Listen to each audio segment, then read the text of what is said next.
What's up, y'all? What y'all doing? Child, get in here. Get in here right now. I got something to tell you. I know y'all heard, right? I know y'all heard. Trump has paused all military aid to Ukraine. The States is pausing all U.S. military aid to Ukraine until President Trump determines the Ukrainians show a commitment of good faith peace negotiations. That's according to a senior Trump administration telling Fox. This is not a permanent termination of aid. It is a pause. The orders are going out right now. Zelensky, what you gonna do now? What are you gonna do now? Who are you gonna cry and stump your feet to now? Who are you gonna go to? Because Donald Trump is the president. He has all the power. If I was you, I'd come back and kiss the ring. Kiss the ring. Apologize, homie. Apologize. And you need to do it fast, okay? Because without American military, I don't know if you're going to make it. You showed your ass a couple of days ago. Now it's biting you in your ass. What you going to do? I told you, Zelensky. I told you. You ain't dealing with Biden, okay? You dealing with a gangster. And his name is President Donald Trump. And he ain't playing. Let's see if those Democrats gonna help you now. You need to get back in the good graces of Donald Trump. I don't know how you gonna do that without apologizing, man. Apologize now. And when you do come back and apologize, because you will, put on a damn suit, okay? Put on the suit.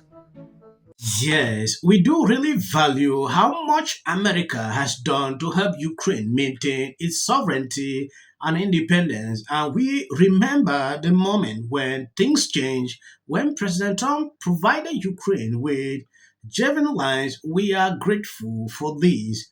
Our meeting in Washington at the White House on Friday did not go the way it was supposed to be.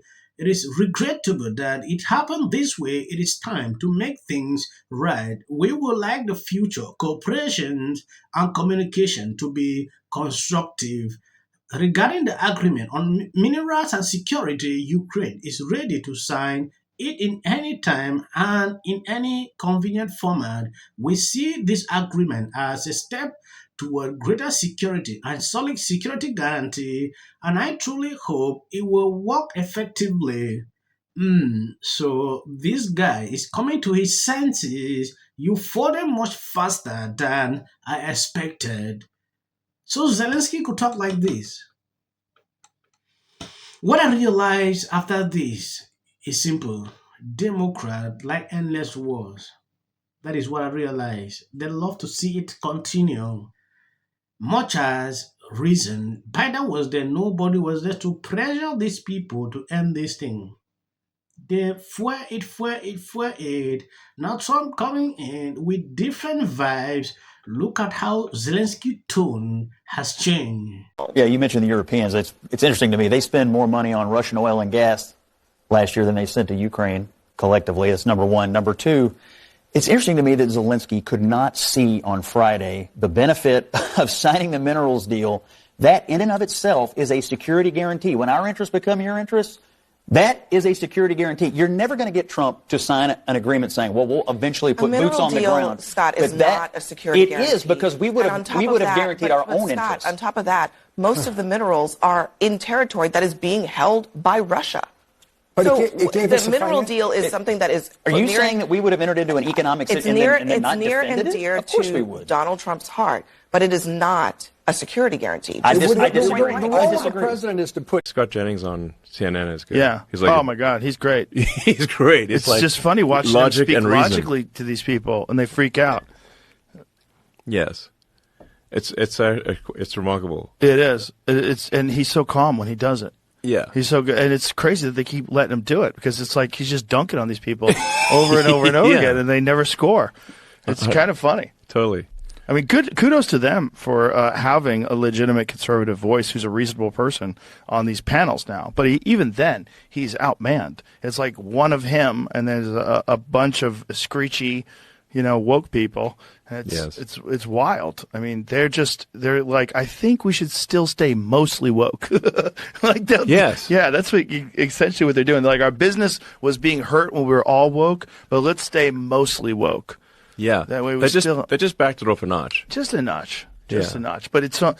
The problem is when you back it off a notch and you let someone like Scott Jennings in, you're f***ing up your whole business because all the viral clips are all him saying logical, reasonable things with a calm tone and people screeching about diversity and equity and and horseshit. Yes.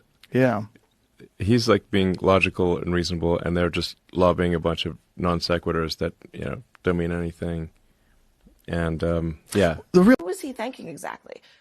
Donald Trump also not responsible. How about for that you and aid. me? It's our taxpayer dollars. That's not entirely true, actually. Okay. Donald Trump gave Ukraine javelins. Donald Trump gave Ukraine javelins. When Obama gave them blankets. I get it. I get the talking point. You can denigrate I it, get but the it's talking true. point, but what I'm talking about is the missiles are real things. Support for Ukraine in this conflict. J.D. Vance and Donald Trump have both been, I would say Trump has been skeptical. Vance has been outright opposed. So do you acknowledge that Zelensky has thanked the United States? He has on occasion. Dozens of occasions. But I will also point out. Dozens of occasions. But I will also point out that in 2022, in a phone call with Joe Biden had to scream at him on the phone, according to NBC News, and say, hey, you could be a little more grateful for what we're doing for you in the United States. Right. He's a frustrating guy to deal with. On that, we have bipartisan presidential consensus. I get that. Here's but the deal. As Karl Rove said, the diplomacy is messy privately. And these things happen in every single conflict the United States has been a part of, where with our allies, we have disagreements privately. It happened during World War II. It happened with Biden. The difference is that this played out publicly on purpose. Right. And why go to the Oval Office in a language you don't really speak that well without an interpreter and pick a fight with the President and Vice President of the United States, regardless if you don't like what they had to say? Is there some reason he couldn't just sit there and say, thank you so much. Where's the papers? Where's the salmon? That's all he had to do. And he literally couldn't do it. Scott, look. Some of these fictitious numbers that they put on the website, according to the New York Times. Republicans absolutely voted for this. Okay, people do not want government waste, that's for sure. But they didn't vote for foresters to get fired. Look, they didn't vote for the parks to be closed. Look, you veterans to be fired. You guys keep trying to create this fantasy land where Donald Trump is not popular, where Republicans are mad. Republicans are mad. They shut down the town halls. Can you name a single Democrat in Congress who's more popular than Donald Trump right now? Listen, Answer, no. Scott, the reality is Republicans are so happy with this. They're not upset about it. No, they The are. American people are happy about what's going on right now because for the first time in a long time, a president said, Scott, I'm actually going to reduce the size of government. Yes, for people that are following this channel for about 2 to 3 years, they realize there was a certain time I was not putting up clips of CNN.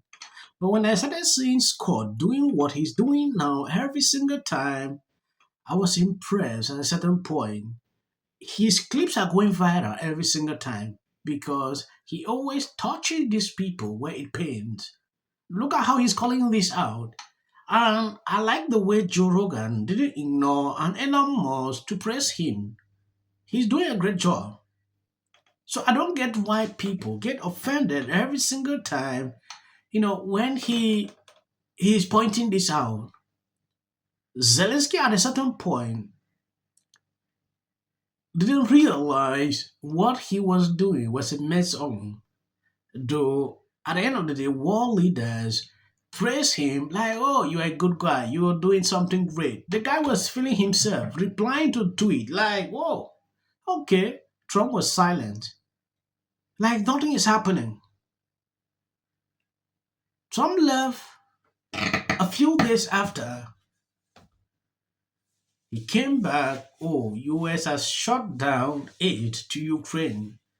And that triggered him a lot to that level he could not resist, immediately responded by now begging the US to sign. This is a deal. People went to Kyiv to talk about Zelenskyy, where the guy was still making boys, Went to the US to sign. He still didn't. Instead, wanted to talk about things that Trump didn't want to hear. Now he is here. We are ready to sign. Trump is not even listening. I don't believe that Trump even read what he put out. So who is losing?